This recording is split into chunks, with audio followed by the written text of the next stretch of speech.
Faridabad terror module में doctors की गिरफ्तारी ने सबको हैरान किया है, लेकिन अब इस आतंकी साजिश में मौलवी के शामिल होने का खुलासा हुआ है। फरीदाबाद और श्रीनगर से 2 मौलवी गिरफ्तार किए जा चुके हैं। दोनों किस तरह इस टेरर मॉड्यूल का हिस्सा थे और देश को दहलाने के मंसूबे रखते थे, देखिए इन मौलवियों की टेरर कुंडली।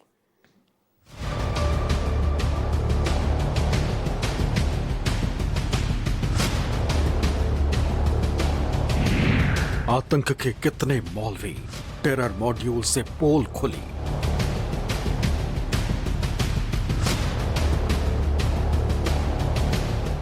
दिल्ली कार ब्लास्ट केस में आतंकी डॉक्टर्स की गिरफ्तारी के बाद अब इस मॉड्यूल में मौलवियों की गिरफ्तारी हो रही। अब तक 2 मौलवी गिरफ्तार किए गए। पहली गिरफ्तारी श्रीनगर से की गई, जबकि दूसरा मौलवी फरीदाबाद से गिरफ्तार किया गया। ताजा गिरफ्तारी मौलवी इश्तियाक की हुई। इसी मौलवी के घर को डॉक्टर मुजम्मिल ने किराए पर लिया था और विस्फोटक रखा था। इस मौलवी को लेकर सनसनीखेज खुलासा हुआ। इश्तियाक मूल रूप से नूह के सिंगार गांव का रहने वाला था। इश्तियाक ने झिमरावट के मदरसे से इस्लामिक पढ़ाई की थी। स्कूल वो कभी नहीं गया।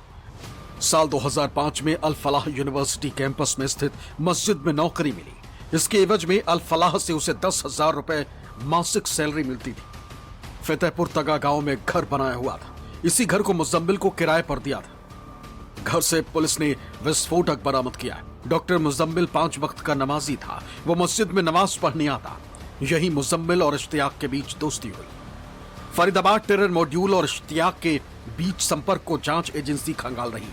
जांच में पता चला है कि मौलवी इश्तियाक कुल 5 भाई और सभी मौलवी जो कि अलग अलग मस्जिदों में काम करते हैं। इमाम साहब, मस्जिद के इमाम साहब, मस्जिद के इमाम साहब। हाँ, क्या नाम है उनका? इस्तार। आपके कौन लगते हैं वो? मेरा आदमी। अच्छा, मेरा हस्बैंड। क्यों लेकर गए? कुछ पता है? पता ना मत कैसे के लिए उठा। पुलिस वाले आए थे? इससे पहले भी आई थी पुलिस आपके यहाँ? नहीं, अच्छा, कभी भी नहीं। कितनी उम्र है उनकी?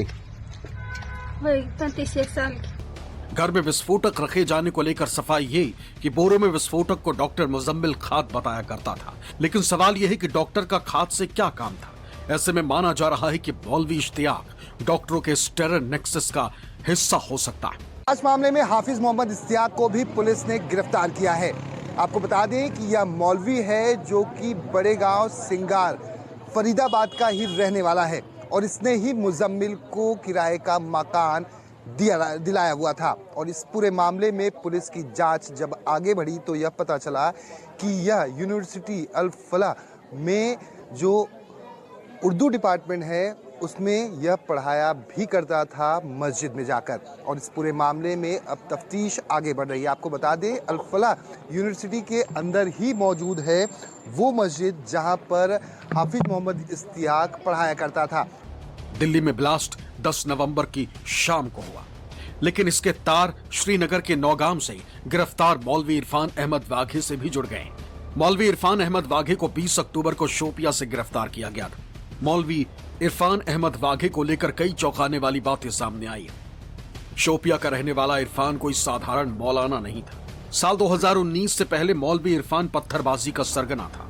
युवाओं को भारत विरोधी जहर पिलाता और पीओके भेजकर हथियारों की ट्रेनिंग दिलवाता था। आर्टिकल 370 हटने के बाद मौलवी इरफान शांत हो गया। मौलवी इरफान नमाज पढ़ाने का ढोंग करता था, जबकि खुलासा ये हुआ कि मौलवी इरफान पहले गवर्नमेंट मेडिकल कॉलेज श्रीनगर में पैरा मेडिकल स्टाफ था। मौलवी इरफान अहमद वाघे ने ब्रेन वॉश करके व्हाइट कॉलर टेरर नेटवर्क को तैयार किया। मौलवी के जैशे मोहम्मद से जुड़े होने का खुलासा हुआ। गिरफ्तारी के बाद जब इस मौलवी से सख्ती से पूछताछ हुई तो इसने तोते की तरह बोलना शुरू कर दिया और फिर इसने जिस टेरर नेटवर्क का खुलासा किया उसकी कड़ियां हरियाणा के फरीदाबाद और उत्तर प्रदेश के सहारनपुर से जुड़ गई। मौलवी इरफान वाघे को फरीदाबाद मॉड्यूल का मास्टरमाइंड माना जा रहा है, जिस पर मेडिकल छात्रों का ब्रेन वॉश करके उन्हें आतंक की दुनिया में धकेलने का आरोप है। इरफान ने ही पेशेवर और डॉक्टरों का ऐसा टेरर नेटवर्क खड़ा किया जिसने दिल्ली एनसीआर को दहलाने की खौफनाक साजिश रची थी। आरोप है कि मौलवी इरफान धार्मिक गतिविधियों के नाम पर धन जुटाता था और इसका इस्तेमाल हथियारों की खरीद और विस्फोटक सामग्री में इस्तेमाल करता था। फरीदाबाद से दीपक दुबे और दिल्ली से विमल कौशिक के साथ आसिफ सुहाव, श्रीनगर, न्यूज़ 24।